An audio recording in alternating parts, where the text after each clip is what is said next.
नमस्कार दर्शक बंधु मु पुष्पिता मु आज नहीं आसी ओडिशा एक ऑथेंटिक रेसिपी दही कांजी। एटा ओडिशा रे शीत दिन में बनी थाए खाइबा पई तो बहुत स्वादिया रही थाए भात सहित तो बहुत बढ़िया टेस्ट रहिबो। तेणु मु केमिति बनाऊची भिडियोटी प्रथम रु शेष पर्यंत देखिया पई अनुरोध रहिला। तो डेरी न करी चलंतु तेबे भिडियोटी आमे स्टार्ट करिबा।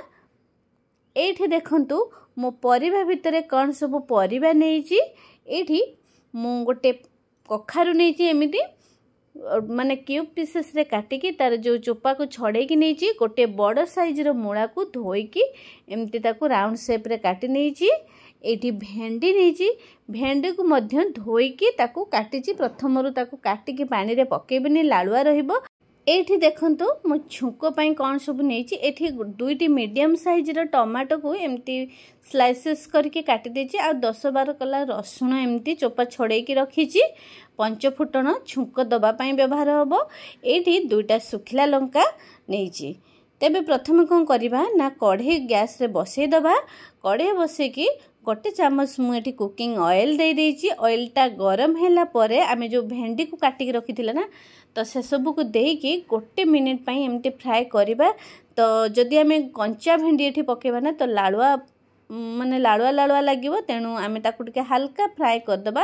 ए स्टेज रे देखंतु मु ताकू बाहर करि आनिची।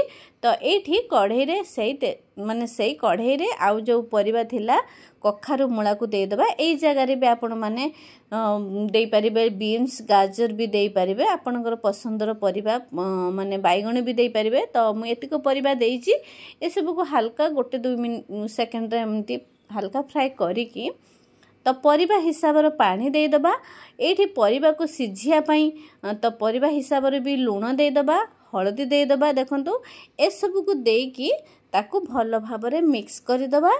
मिक्स करिकी आमे कवर दे दबा। एटा को 15 मिनिट सिझिया पई आमे छाड़ी दबा।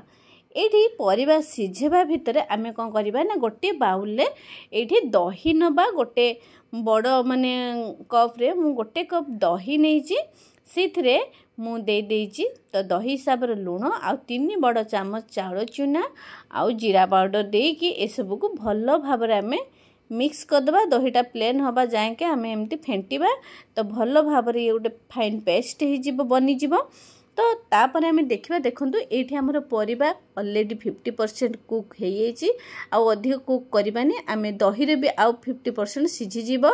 तेनु एठी कोन करिया ना फ्लेम टा को ऑफ कर दवा। गैस रो फ्लेम ऑफ करके दहीटा दबा।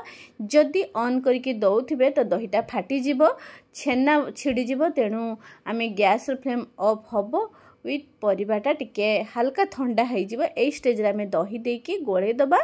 गोळे की कढ़ारे आमे दे दबा। आ जहा परिबा रखिथिले भेंडी आ टमाटो को मध्य दे दबा। टमाटो को प्रथम रु दबानी काहे कि ना परिबा सिझिबनी। तो 50% कुक हैला परे परिबा टमाटो को मध्य दे दबा। तो ए सब को देकी पुणी ताको कवर दे दबा। आ 10 मिनिट एमती छाड़ी दबा ताको सिझिया पई। तो ये सिझिबा भीतर कोन करिबा ना तार आमे जो छुंको प्रस्तुत करिबा। एठी पत्थर छेचा रे मु रसुण और लंका को एमती दरदर छेचा करनीची। एमिति करिकी नेबे देखबे ए छुंको पई ए रसुण रो दर छेचाटा देबे बहुत बढ़िया बासना आसबे। एबे याकू रखिबा साइड रे। एबे कवर खोलिकी 10 मिनिट परे देखंतु चेक कर दवा परिबा सब सिझिची कि नाही। तो एठी टमाटो आउ कखारु मूला जहाँ भी सब पड़ी ना सब सिझी जाइए। भिडियोटी जदि मोर भल लगु थाए तेबे लाइक शेयर करिया को भूलिबेनी। जदि चैनल ले नुआ थिबे तेबे सब्सक्राइब निश्चित करिदेबे। एठी देखंतु परिबा हमर भल भाबरे सिझी जाइए। तो गैस फ्लेम को आमे कोन करबा ना ऑफ कर दबा। ताकू गोटे जगह को आमे बाहर करि आनिबा। एठी मु भूली थी प्रथम लुण दबापी। ये स्वाद हिसाब लुण दे दबा। तो दही रे सेठी आमे गोळई थिले। तो ये देखिकी लुण देबे। तो ताकू गोटे जगह को आमे माने बाहर करि आनिबा। जो दही रो कांजीटा को आमे बाहर करि आनिबा। तो ये छुंको प्रस्तुत करबा। से कढ़ई रे मु कोन करछि ना गोटे बड़ चामच सोरिष तेल दे देछि। एठी सोरिष तेल देबे बहुत बढ़िया माने बासना आसीबो। एठी दुटा सुखिला लंका दे दबा आ 5 फुटण दे दबा। ये फुटनटा फुटिला परे भृषंग पत्र देदेबा बढ़िया बास्ना आसियो भल फ्लेवर पाई एठी हमें कौन करबा ना भृषंग पत्र देदेबा एठी भृषंग पत्र दे सारा परे गोटे पीस मु देइची माने हेंगु भल बास्ना पाई एठी जो छेचिकी रखिथिले ना रसुण लंका को से सब को देकी गोटे मिनिट लो फ्लेम रे एमती कसी दबा तो बढ़िया बास्ना आछि। ए स्टेज रे देखंतु एठी आमे लंका गुंड दे दबा और हळदी गुंड भल कलर आसीबो देखिकी लंका देबे राग हिसाब रो तो ए सब को देकी पुणी मिक्स करि दबा।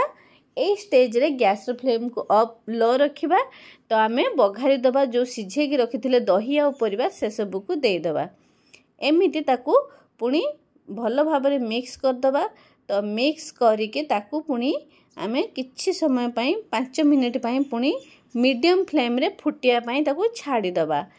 एबे देखंतु दही कांजी हमर फुटी आसलानी 2 मिनिट परे मु देखौची देखंतु हमर दही कांजी भल भाबरे फुटी साइलानी आकु आ अधिक ओभर कुक करबानी ऑलरेडी हमर परिबा सब सिझी हेची। एबे देखंतु बहुत बढ़िया बास्ना आसुची माने एबे मोर दही कांजी प्रस्तुत हो जाइए।